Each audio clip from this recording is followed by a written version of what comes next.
Quem aqui nasceu no século passado? Eu nasci no século passado. Foi no século passado que as mulheres conquistaram o direito de votar. E aí, o que você acha disso?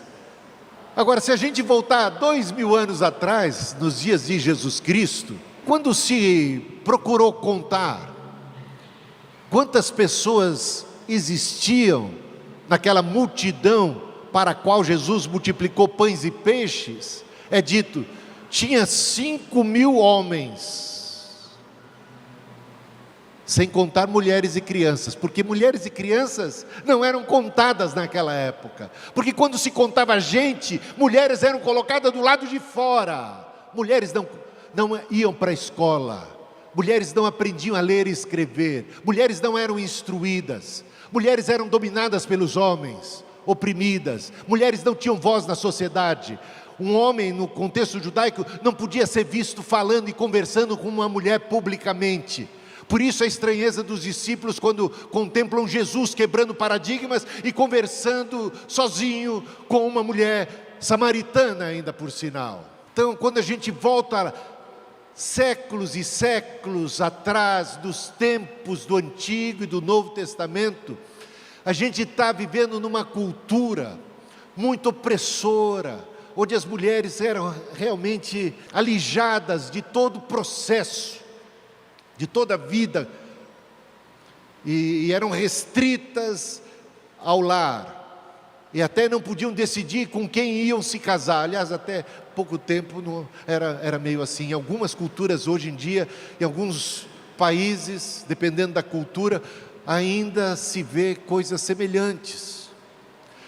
Por que eu estou contando tudo isso? Porque existem passagens da Bíblia que precisam ser devidamente interpretadas à luz do seu contexto. Porque à luz daquele contexto tão machista e opressor, é impressionante ver o tratamento que Jesus dá às mulheres. É impressionante. Por exemplo, Jesus decidiu ressuscitar e apresentar-se primeiramente para mulheres, que elas fossem as suas primeiras testemunhas, as primeiras testemunhas da ressurreição, e Jesus ordenou a elas, ordenou a Maria Madalena, vá e conte aos apóstolos.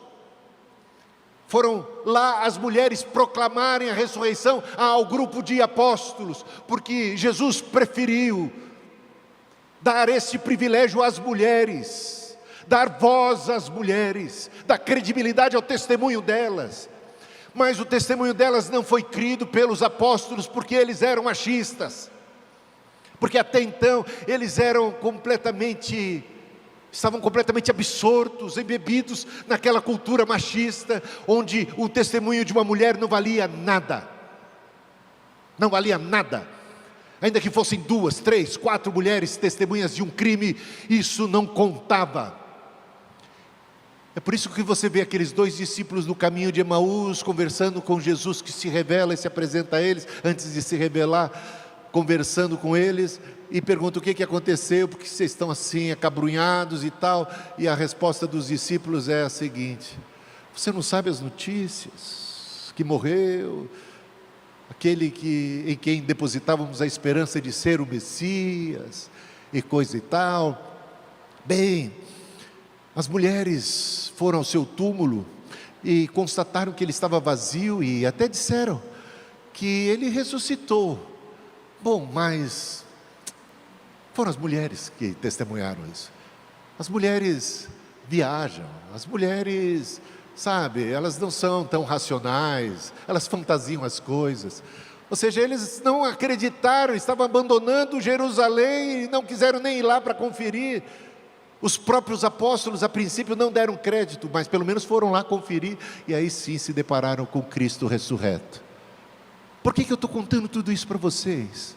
Porque se você conseguir ler as escrituras sagradas, à luz daquele contexto, você vai perceber que há uma revolução em processo, mas que os apóstolos e Jesus tiveram que lidar com toda uma cultura contrária, e tinham que ser cuidadosos, Por quê? Porque não é de uma hora para outra que você confronta uma cultura e você consegue quebrar tais e tais paradigmas milenares. Mas as sementes estavam já plantadas, porque o Espírito Santo, meus irmãos, foi derramado indiscriminadamente sobre toda a carne, sobre minhas filhas e meus filhos, e até sobre meus servos e minhas servas, derramarei do meu Espírito, e profetizarão. E ninguém profetizava naquela época de boca fechada, a profecia sempre é com a boca. Então as mulheres não podem ser caladas, porque o dom profético foi derramado sobre elas. E se o Espírito fala por boca das mulheres, quem é que vai impedir? Agindo eu, diz o Senhor, quem impedirá? Quem você pensa que é para se opor à ação grandiosa, majestosa do Espírito Santo de Deus, que falou por boca das mulheres? Esse é só o começo.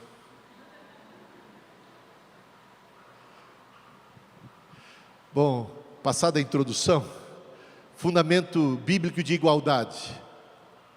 Você está bem, hein, Arthur? Me acompanha aí que eu vou na loucura aqui.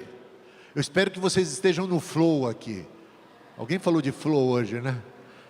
Para que o tempo passe rápido para vocês. Porque às vezes o tempo passa rápido para o pregador, sabe? Mas para a plateia é aquele suplício. Espero que não aconteça isso com vocês. Vamos para o momento da criação.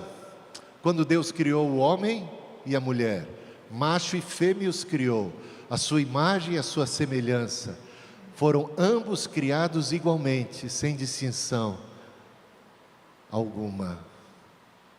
E Deus pegou, criou tudo mais, e colocou tudo mais debaixo do governo de homem e de mulher.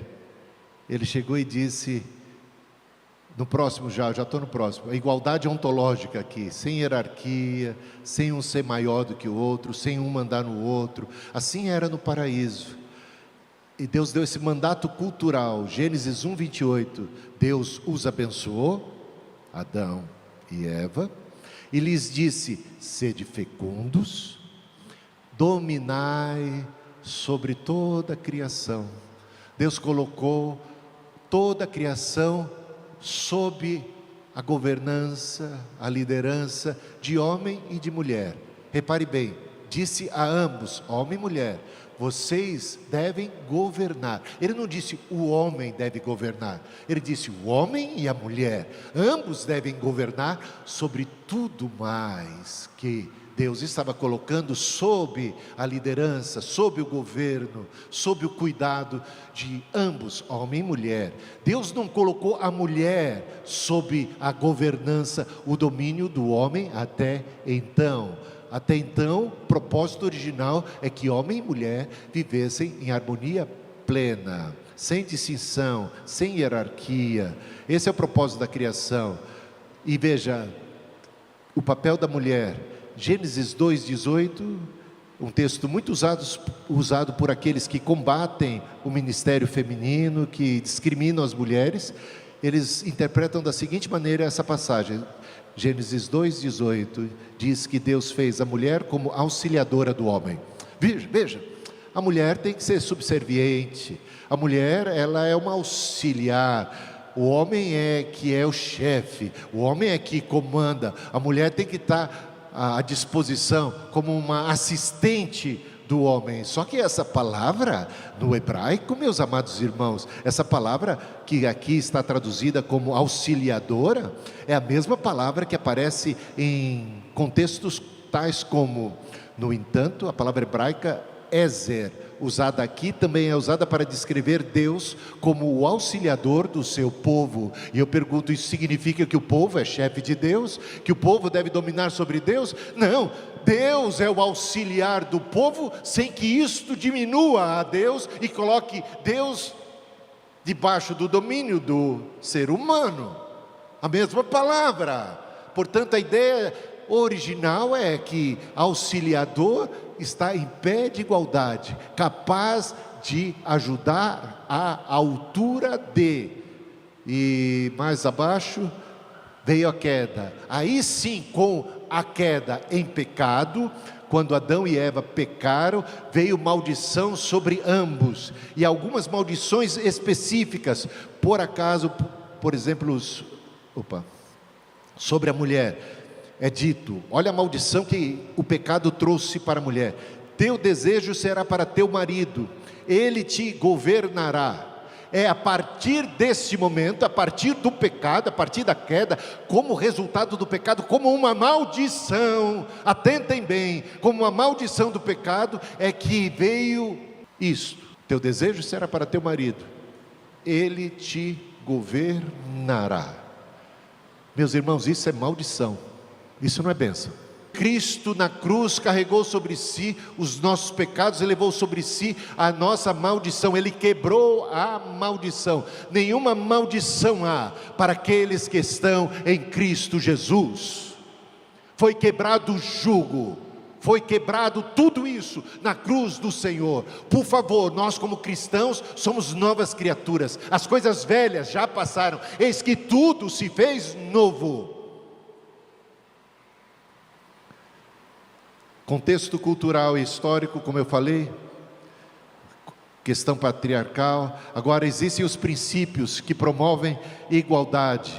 Meus irmãos, no reino de Deus não há lugar para distinção entre escravo e senhor, não há lugar para distinção entre homem e mulher. Todas essas barreiras foram quebradas na cruz. Gálatas 3:28, é só ler lá. O Senhor veio trazer uma ruptura contra tudo isso. Mas já nos dias do Antigo Testamento, a gente vê como Deus destacou determinadas mulheres, e se vê ali a liderança feminina, num contexto absurdamente machista, onde as mulheres não tinham um menor lugar, menor papel na sociedade, e de repente Deus levantava uma mulher aqui, outra acolá, e tudo isso já sendo prenúncio de uma grande revolução que vai acontecer com o advento de Jesus Cristo. Por exemplo, Miriam, a irmã de Moisés, ela era profetisa, era líder. Débora era juíza. Só tinham juízes homens. Juízes eram uma espécie de líderes nacionais que eram levantados por carisma, pelo Espírito Santo de Deus. Ela foi líder, ela foi juíza, ela foi uma líder política e até militar. Hulda foi uma profetisa, ela é consultada em reformas religiosas. Deus não restringe as mulheres a papéis secundários, meus amados irmãos, isso já nos dias do Antigo Testamento. Agora, quando chega no Novo Testamento, então, Jesus está rompendo barreiras culturais, ele inclui as mulheres. Maria, aquela irmã de Marta e Lázaro, quando Jesus foi à casa de Marta, Maria e Lázaro, tem toda aquela cena onde Maria se coloca sentada aos pés do grande mestre Jesus Cristo. Este lugar de estar aos pés do mestre para ouvir os seus ensinos, a sua instrução, só era dado a discípulos homens. Isso no contexto greco-romano. Não tinham mulheres aos pés de Gamaliel, como Saulo disse ter ficado, Paulo, quando ainda era Saulo, ter aprendido aos pés de Gamaliel. Os sábios tinham ao seu redor discípulos, sim, mas sempre do sexo masculino. Os mestres nunca davam atenção e ministravam lições espirituais a estas pobres, mortais mulheres do sexo inferior. Era assim que funcionava. E de repente Maria está aos pés de Jesus aprendendo. Marta chama atenção, diz: repreende, porque ela não está no seu lugar de mulher. Lugar de mulher é na cozinha. Lembra disso? Não foi bem assim que ela falou, mas foi isso que ela quis dizer. Eu aqui atarefada, e ela aí pagando uma de discípula. discípula, isso onde já se viu. Aprender para quê? Se mulher não ensina. Aprender o quê? Se Jesus estava instruindo Maria, é porque ele sabia que Maria teria um papel preponderante de ensino, de instrução. Eu gostaria de estar aos pés de Maria, irmã de Marta, e perguntar para ela: o que foi que Jesus te ensinou?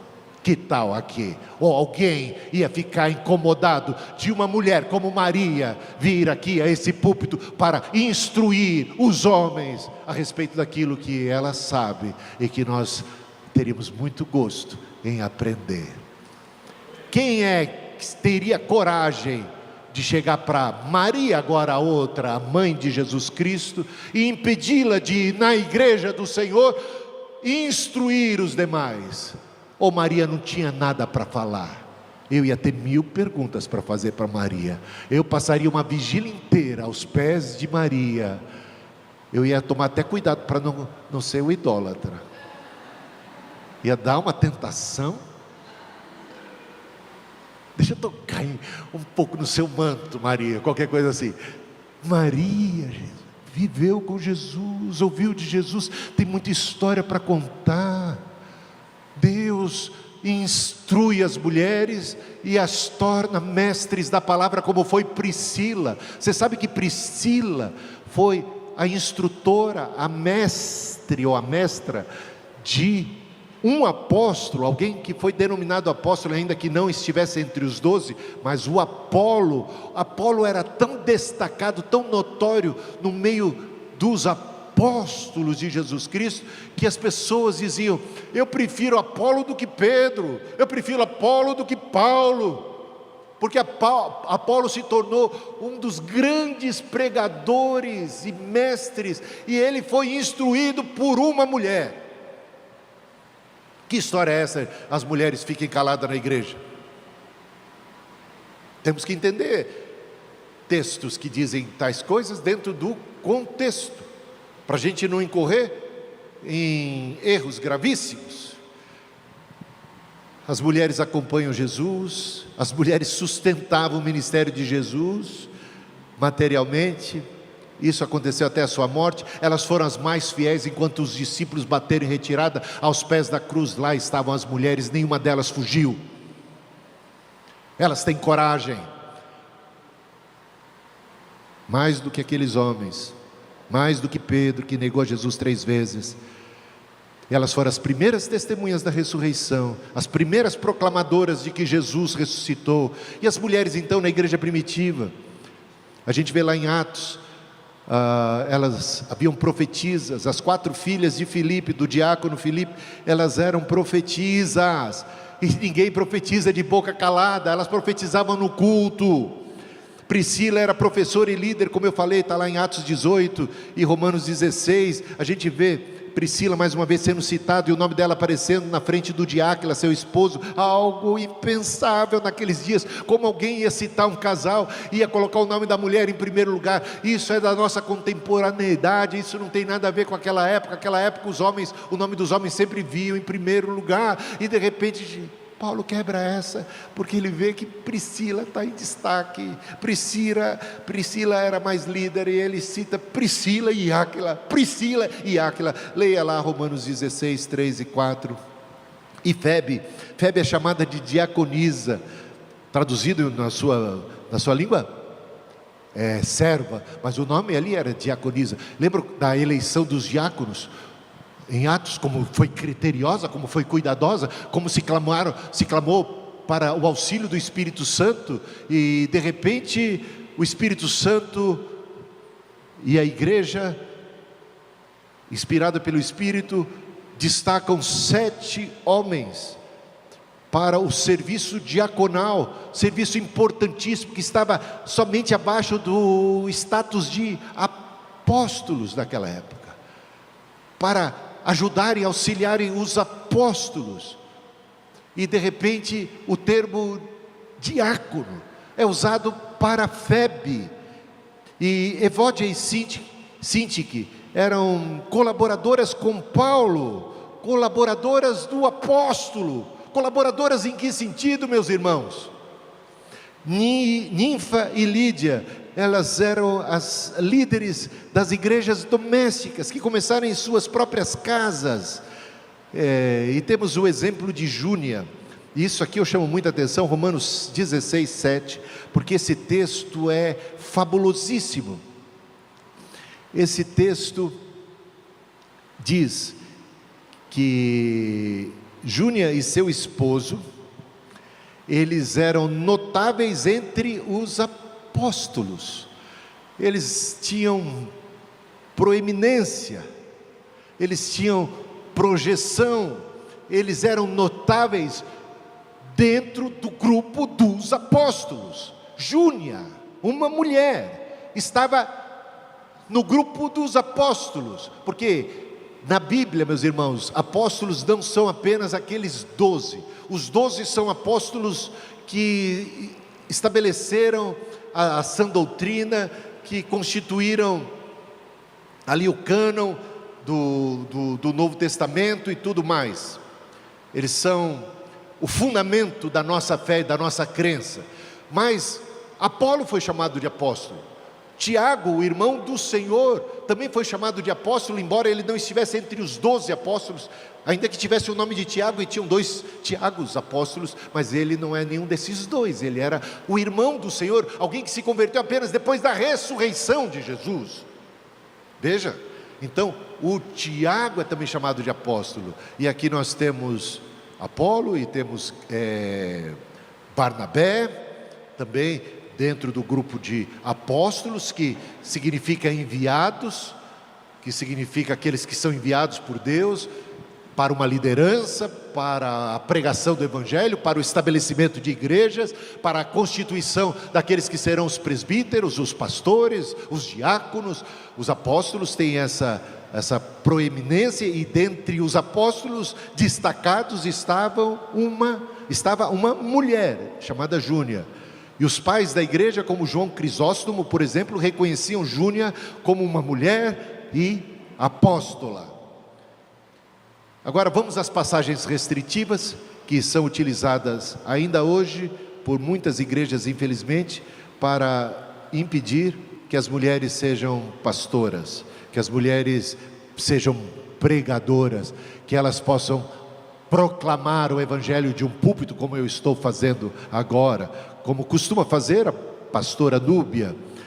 E 1 Timóteo 2,12, olha o que Paulo diz aqui: não permito que a mulher ensine, nem que exerça autoridade sobre o homem, esteja porém em silêncio. Pronto, uma pá de cal foi jogada sobre tudo aquilo que eu acabei de dizer.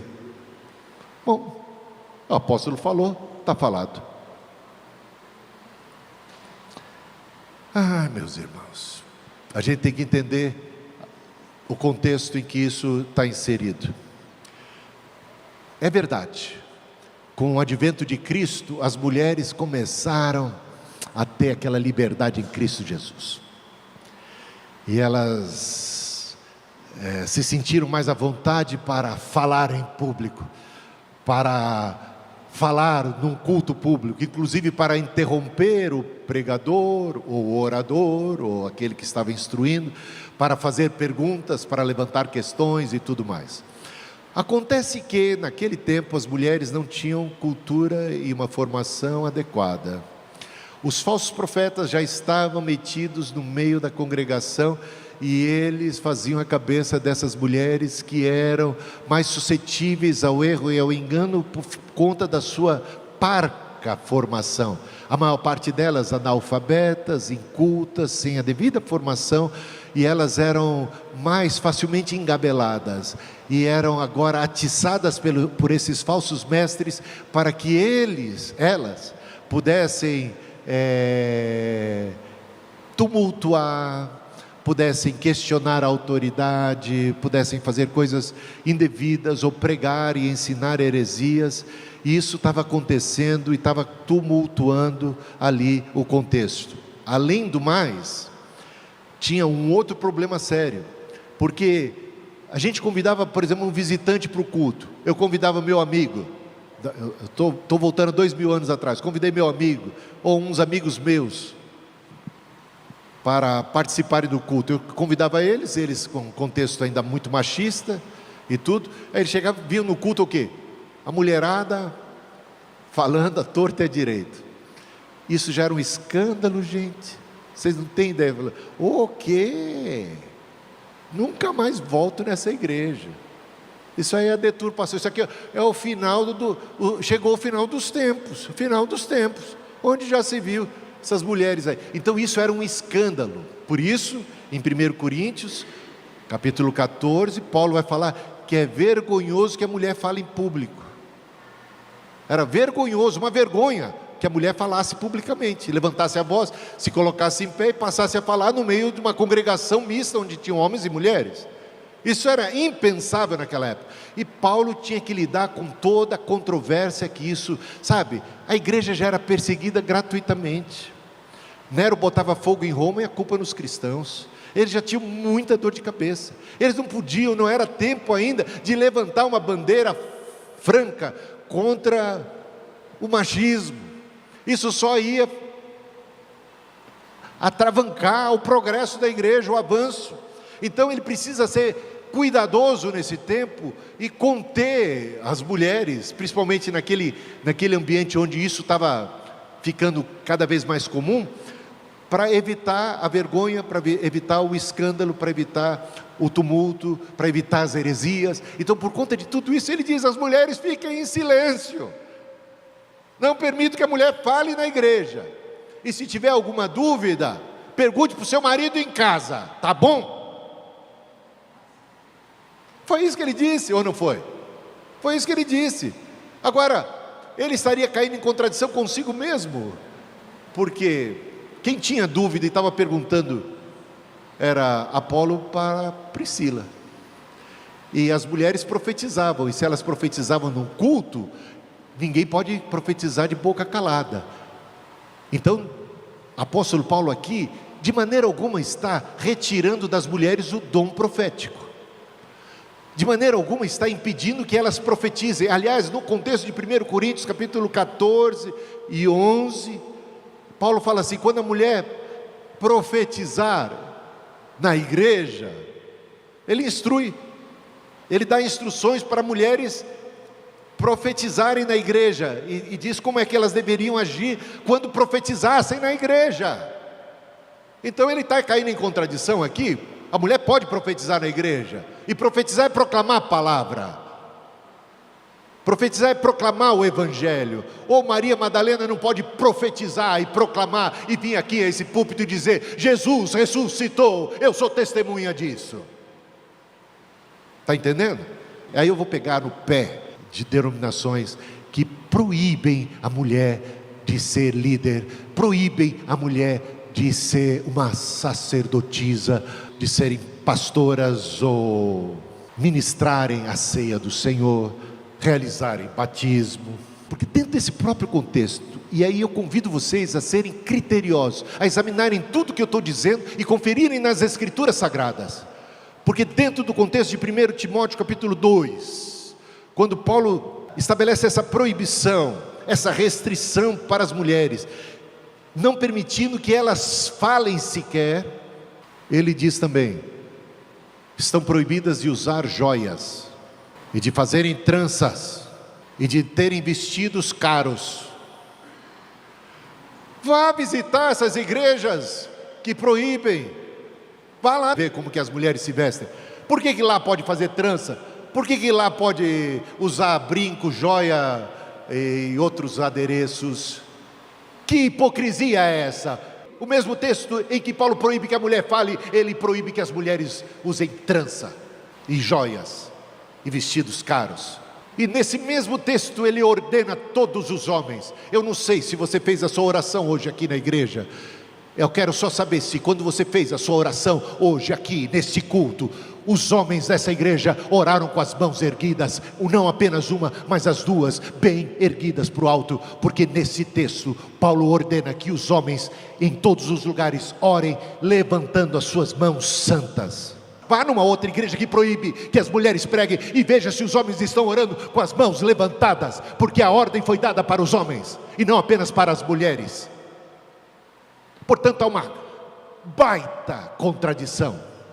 Eles são seletivos, eles certamente interpretam tais passagens das Escrituras como culturais. Isso é cultural. Quem é que estabelece o que é cultural e o que não é cultural? É seu bel prazer? É arbitrária a escolha?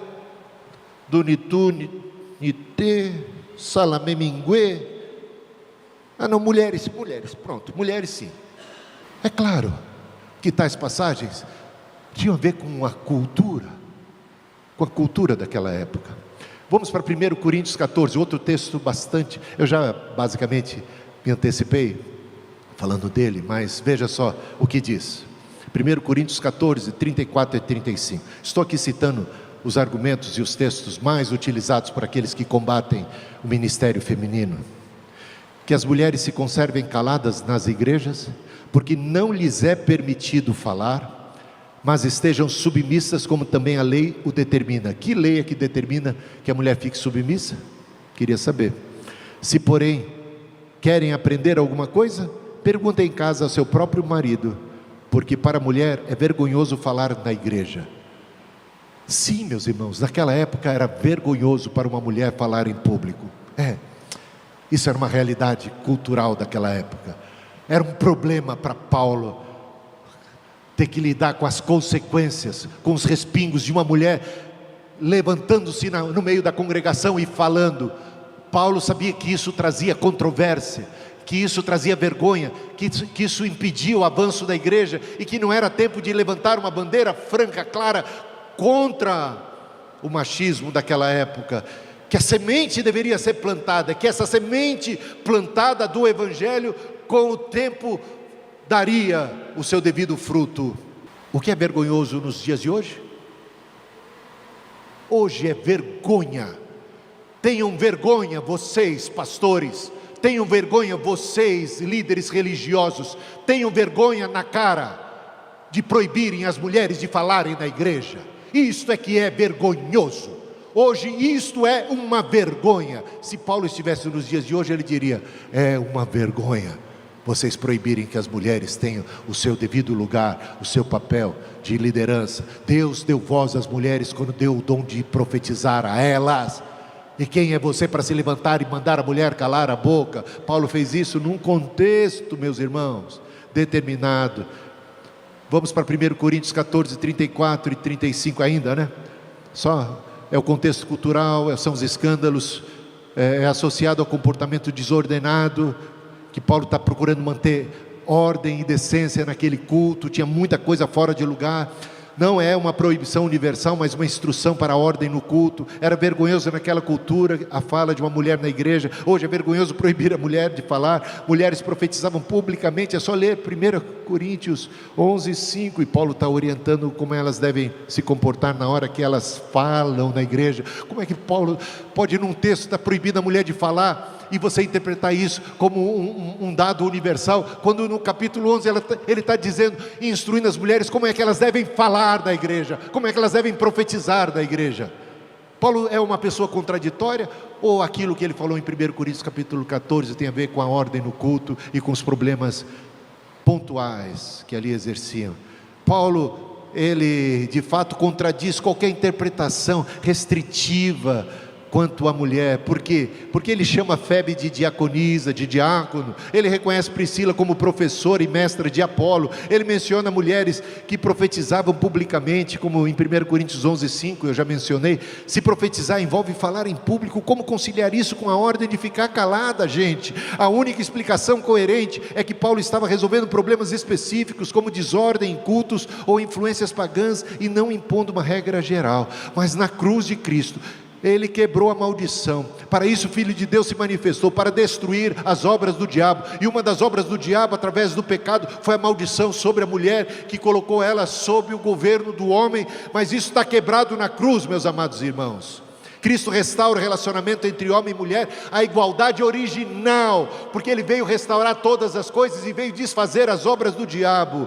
E o sacerdócio, meus irmãos, como em 1 Pedro, capítulo 2, versículo 9, Pedro voltando-se para toda a congregação, de homens e mulheres indistintamente, e diz: vocês são sacerdócio real, nação santa, povo de propriedade exclusiva de Deus, para anunciar, proclamar as suas virtudes, as virtudes do reino. Vocês são discípulos e discípulas de nosso Senhor Jesus Cristo, recebem o Espírito Santo igualmente, são templos do Espírito, e o dom do Espírito se manifesta a vocês e dá voz a cada um de vocês, sejam homens ou mulheres.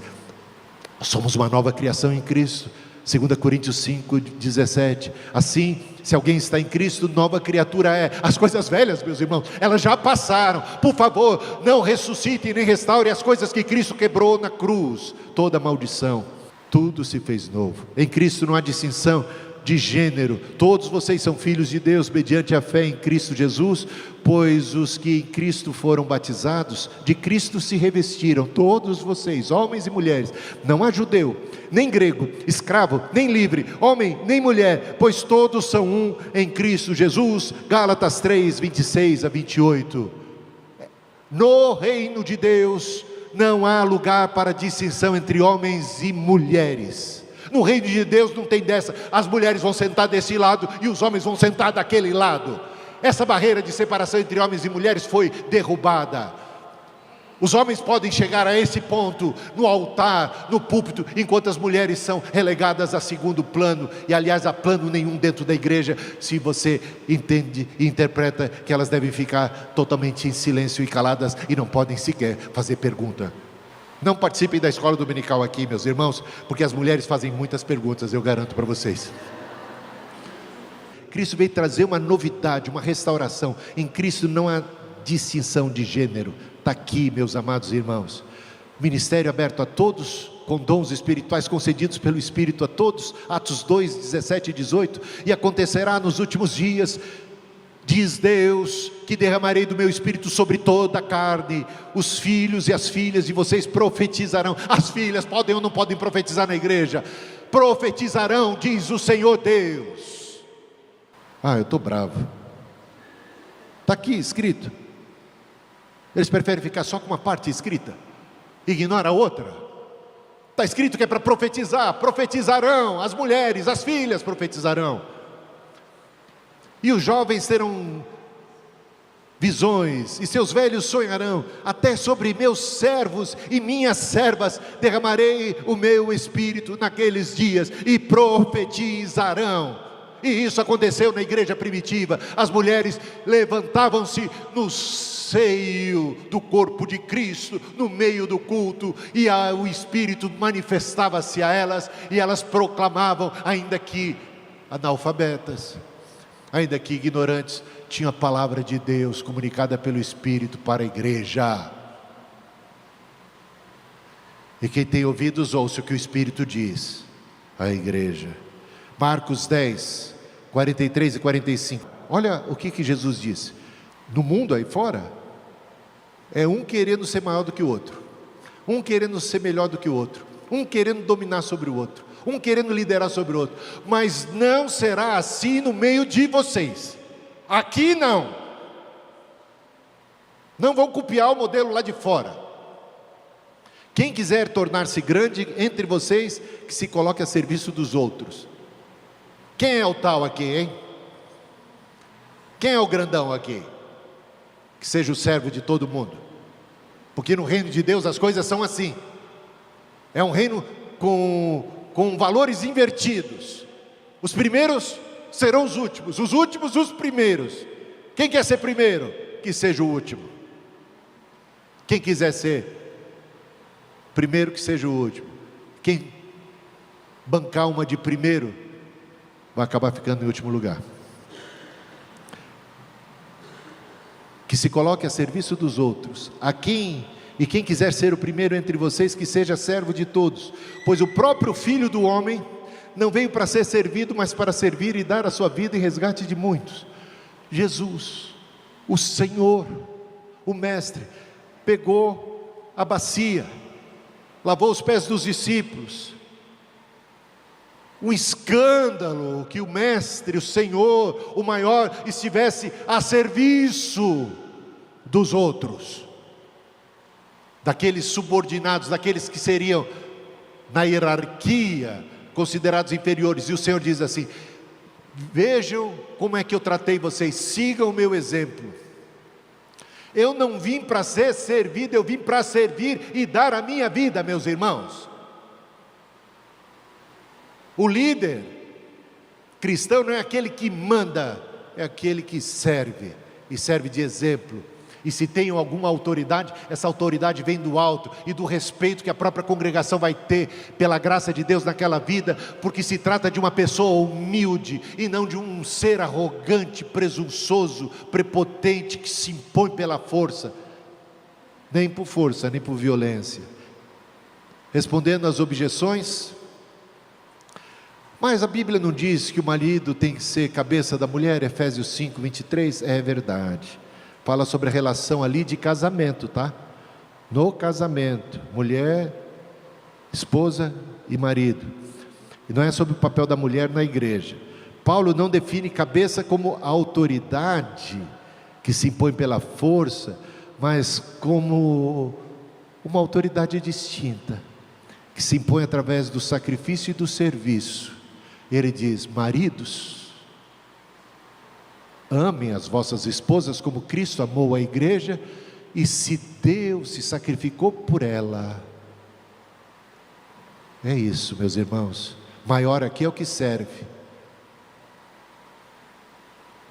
E o marido está sendo chamado aqui para servir. E aliás, antes de ser dito no capítulo 5 de Efésios, mulheres sejam submissas a seus próprios maridos e esposos, é dito: sujeitai-vos uns aos outros no temor do Senhor.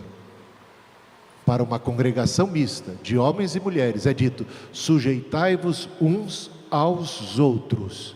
Homens, sujeitai-vos às mulheres, mulheres, sujeitai-vos aos homens, homens, sujeitai-vos a outros. Nós temos o coração de Cristo, o coração de servo, que se coloca a serviço de, não é uma sujeição subserviente, não é para ser capacho de quem quer que seja, mas é um ato voluntário de se colocar a serviço de. Então, cabe muito bem que a mulher, esposa, seja submissa ao seu marido, e que o seu marido seja servo e submisso à sua esposa, no temor do Senhor, sacrificando-se, colocando-se a serviço do bem-estar dela, da felicidade dela. Eu nunca tive uma discussão com a minha esposa em que de repente um teve que escolher uma coisa e o outro teve que calar a boca. A gente sempre teve que chegar em acordo. Eu não sei como é que funciona os casais por aí, se eu falei alguma coisa que mexeu com alguém, mas não tem dessa entre nós. Eu quero o seu bem, eu quero o nosso bem. Eu quero te ouvir, eu quero te entender, eu quero que nós conversemos a esse respeito, eu quero que nós venhamos a decidir juntos, é que nós estejamos em acordo a respeito dessas coisas.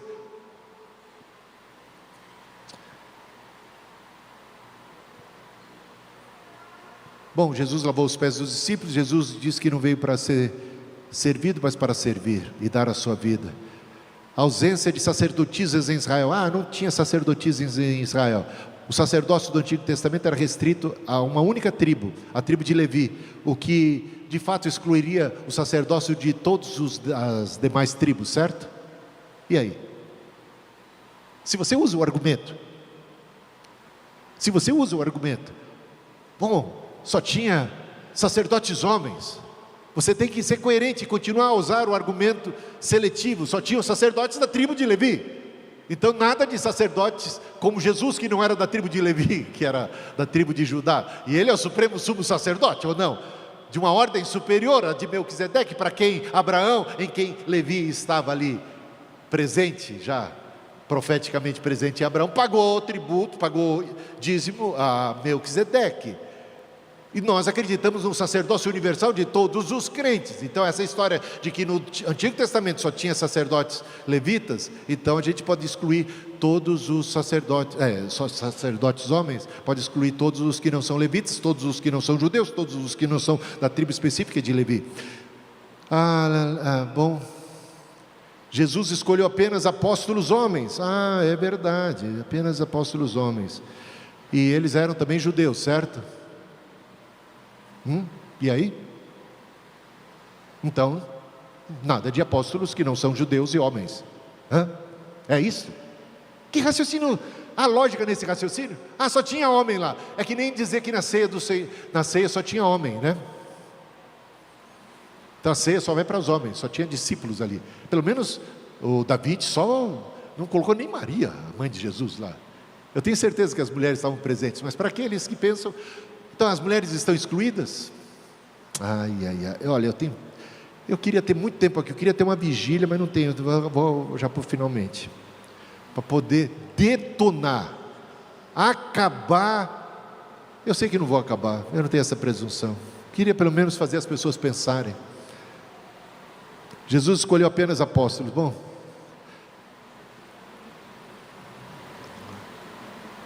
o papel de Priscila, já coloquei aqui para vocês, né? A Bíblia só tem ilustrações para pastores homens. Por quê? Olha o versículo que eles pegam, 1 Timóteo 3,2, que o presbítero, o bispo, ele tem que ser marido de uma só mulher. Veja, então, é uma orientação dada a presbíteros homens, fala de esposas, que eles têm esposas. Mas a questão aqui, meus irmãos, é claro que naquela cultura, naquele ambiente, naquele momento, não tinham presbíteras nesse contexto aqui, pelo menos, né?